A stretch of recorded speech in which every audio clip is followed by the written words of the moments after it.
দর্শক, সিলেট থেকে প্রধানমন্ত্রী তারেক রহমানের সফরের সর্বশেষ তথ্য জানাচ্ছেন সহকর্মী তাইনুল ইসলাম।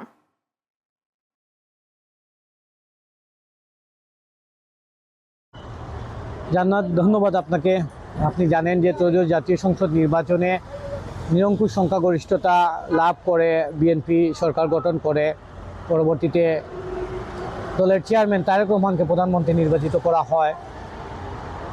প্রধানমন্ত্রী তারেক রহমান আজ সিলেটে এসেছেন। এটি তার প্রথম সিলেট সফর, যদিও এর আগে একাধিকবার তিনি সিলেটে রাজনৈতিক সফর করেছিলেন।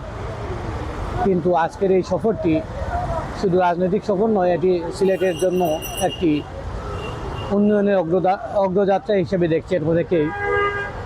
বৃষ্টিকে উপেক্ষা করে তিনি যথাসময়ে স্থানীয় একটি ফ্লাইটে সিলেটে এসে পৌঁছান এবং হযরত শাহজালাল এবং হযরত শাহপরান রহমতুল্লাহ আলাইহের মাজার জিয়ারতের শেষে তিনি সিলেট সিটি কর্পোরেশনের জলাবদ্ধতা নিরসন সহ প্রায় 4,600 কোটি টাকার প্রকল্পের উদ্বোধন করেন এবং একই সময়ে তিনি সিলেট সিটি কর্পোরেশন আয়োজিত সুধী সমাবেশে অংশগ্রহণ করেন।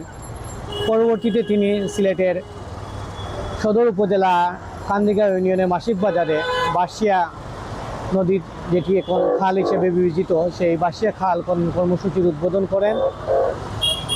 আমরা এই মুহূর্তে রয়েছি সিলেট জেলা স্টেডিয়ামে, যেখানে নতুন করে স্পোর্টস 2026 উদ্বোধনের লক্ষ্যে তিনি এসেছেন।